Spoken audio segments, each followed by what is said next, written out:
Well, proud of our football team. We knew Boston College was going to give us a challenge. They wake up our players when they almost beat Florida State at home last week. So because of that, I thought we practiced well. We knew the sense of urgency that needed to take to come out and win. To be quite honest, starts at card march. We had a great showing. Our players feel that. They love it. And I think it made them more ready to play. And we came out and we're firing on a lot of cylinders, scoring points and being productive. Defense started pretty hot early on, and, of course, some things cooled down after that. But really proud of the start we had. And a lot of guys made some big plays. A few other guys stepped up and made more plays than they had in the past. And we're going to have to continue to do that. Just certain guys continue to emerge. Continue to work hard. You never know when your time's going to, come about. And on defense, while there's some good things, there's plenty of things to shore up. So it gives us an opportunity to, as coaches, see what we can do to help them perform more efficient all the time. And then as players, maybe we got to play harder. Maybe we got to do this or that. There's just things we got to shore up to, as we move forward to some really tough football games coming up. Jeff, all the touchdown passes for Jack is one thing, but he had a streak there where he had 15 receptions in a row. That was fourth most in school history. What made him look so poised in the pocket today and play probably as comfortable as he's played here so far? Well, I think so. I thought it was a great day for Jack. He had a really good week of practice. I say all the time, this guy works at it. He puts in the time. He's committed. He wants to do well. Sometimes he wants to do so well. I think he presses.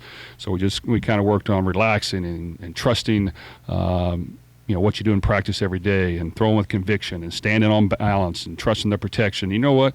In my opinion, not only did he play great, but, he made throws up the field. These weren't easy little screens and things like that. These were throws up the field, vertical shots, hitting them on the money. Receivers ran good, precise routes. We had good protection, but I thought Jack was as sharp as he's ever been.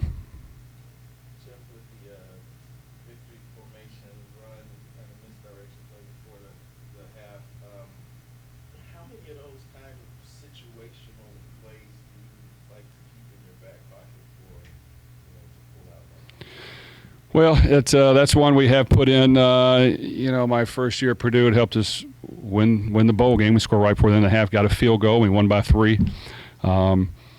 We'd run it one time before. We practice it once a week. You know what? We have a selection of trick plays. Our guys love practicing them. Sometimes we ask for their input. We want to make it fun. I'm not going to lie, my family's been on me because I haven't run many trick plays in 4 games. So that was kind of the perfect opportunity. Believe it or not, there's a strategy to that play. You can't really run it with under 20 seconds because really you're going to get some yards, hopefully, and get in range, but you need a little time to maybe get in field goal range or get a touchdown. So 35, whatever we had on it, was actually perfect. We executed to perfection.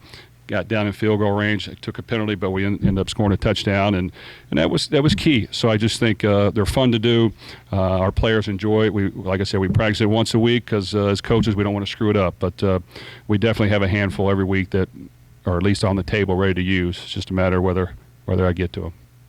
Coach, if you could just kind of talk about the offense in terms of the balance between Jahar running the ball and then having the outside threats in Coleman, Huggins, Bruce, Thrash. Is that kind of what you envision for the offense? Is that balance to be dangerous in both? Well, these guys work hard, and I'm proud of that simple fact. When there's one ball and you got multiple weapons, you know what? I can't predict where the ball is going to throw. You got to kind of gain the confidence of your quarterback. You got to just stick with it. You never know when your number is going to be called. I think we got a collection of receivers that all work really hard, all can make plays. If they just continue to work and stick to the grind, we're going to have to use them as we progress to some really tough football games. Those certain guys are going to have to emerge, and I think they will as long as they continue to do that. We got some running backs. Yes, Jawar is special, and the other running backs run hard. They do a really good job, and you take that and you take an offensive line that should get more credit because they've been consistent. They give protection. They open up holes.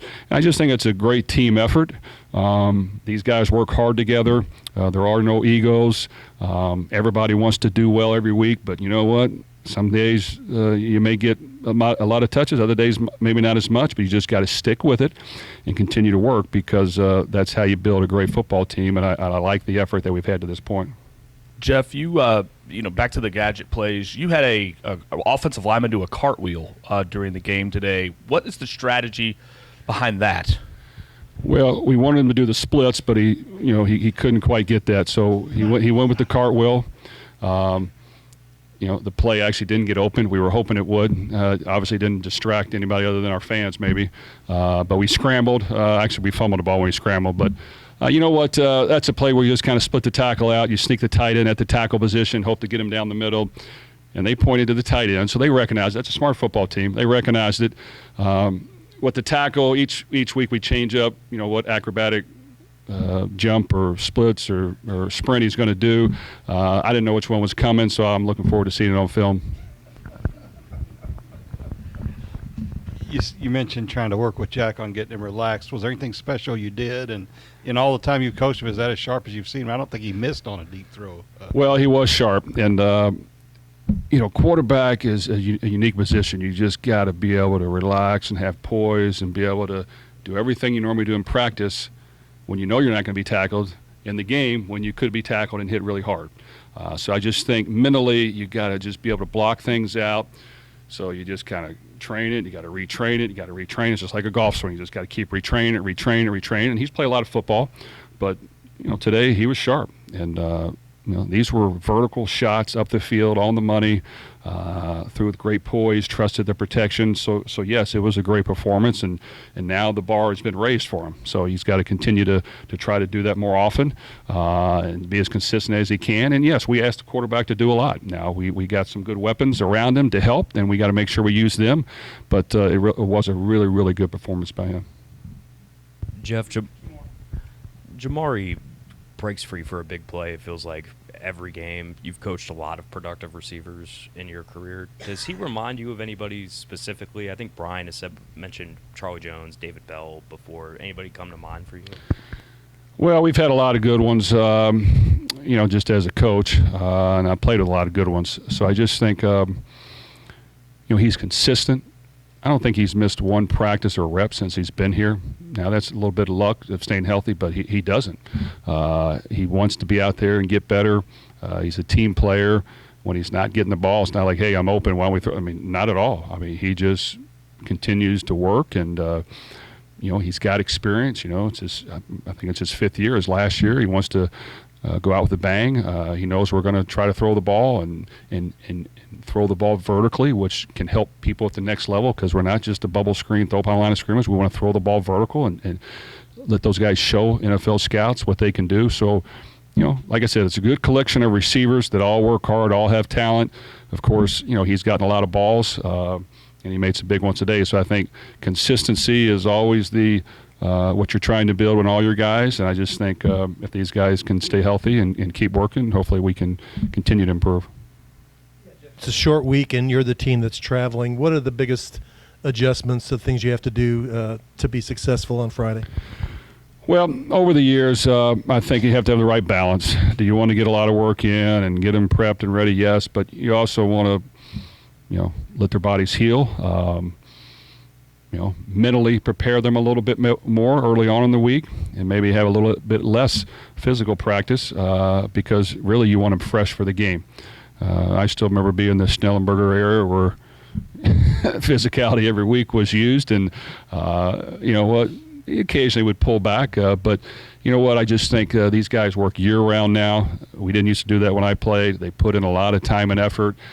You can mentally prepare them and get their body right and then get enough work in. But I just want them to be fresh come Friday night and understand that we're going to have to play our best game in order to win on the road at NC State. Jeff, you mentioned earlier this week that you guys had yet to achieve a football game where you guys played consistent football for all 60 minutes. While the defense today was hit or miss at times, do you feel like you guys achieved today in playing a complete football game? Well, it's hard to play a complete one. I thought the first half we did some really good things. Really good things. So that was great to see. Second half, when you have the lead and you're trying to work the clock and defense is up and down a little bit, it wasn't as smooth as I would like. So I wouldn't call it a perfect game. But you know what? When you play conference games, you got to find a way to win. If we can start like that in every game, I'll take that for sure. It's just about continuing to, fix a few of the things that pop up every time we play. How can we not let those repeat again? How can we help the players be put in the best position to succeed? Because I think it's on everybody. I mean, it's on me. It's on our assistant coaches. I talk about it a lot. Like, no, we got to do things better. We got to help them. Their job's hard enough. We have to help them. So we have to figure these things out as well, and not just say that we got to make the tackle. No, okay, we might have to. What alignment are we telling him? What's he looking at? I mean, we got to just continue to evaluate and analyze. But I think our coaches work hard. They give great effort, and our players do the same thing. So we just got to continue to work through it. This is football, and you just try to, every game score more points than the other team. Thanks.